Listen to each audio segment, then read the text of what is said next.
morning. Welcome to Pastor John's Fireside Chat.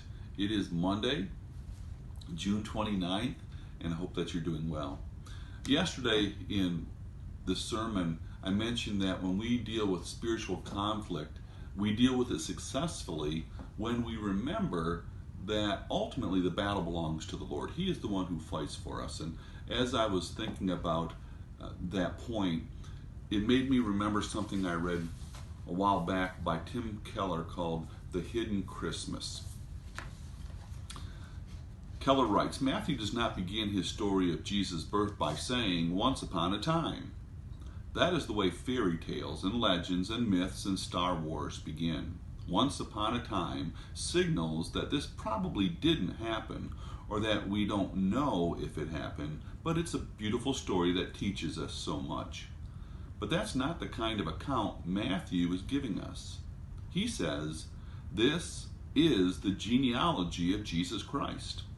That means he is grounding what Jesus Christ is and does in history. Jesus is not a metaphor, he is real. This all happened. Here's why it is important. Advice is counsel about what you must do. News is a report about what has been done. Advice urges you to make something happen. News urges you to recognize something that has already happened and to respond to it. Advice says it's all up to you to act. News says someone else has acted. Let's say there's an invading army coming toward a town. What that town needs is military advisors. It needs advice.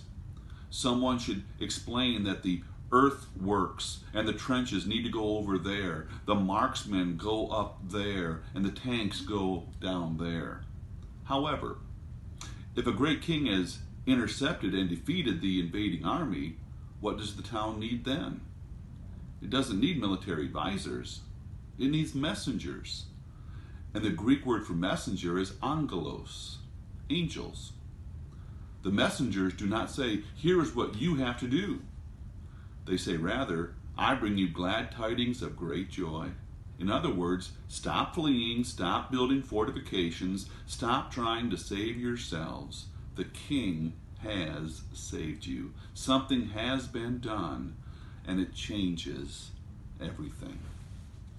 Now, some of you know that I suffer from chronic pain, and I was asked a while ago, Pastor John, how can you always be so happy when you're hurting so much?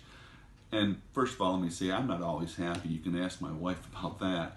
But I do tend to focus on what God has done for me, that he continues to be with me even when things don't go necessarily the way that I want. He continues to love me even when I'm not very lovable. He continues to be there to comfort me when my heart is hurting for one reason or another. He is the God who saves and delivers. That's the news that changes my life. And I pray it's that news that gives you encouragement. That God loves you and he has proven his love for you by what he has done. That is the good news of what the Christian faith is all about. We have a God who is there for us, and I pray that you will experience the love of God for you in Jesus Christ now and for all eternity. Have a great day in the Lord.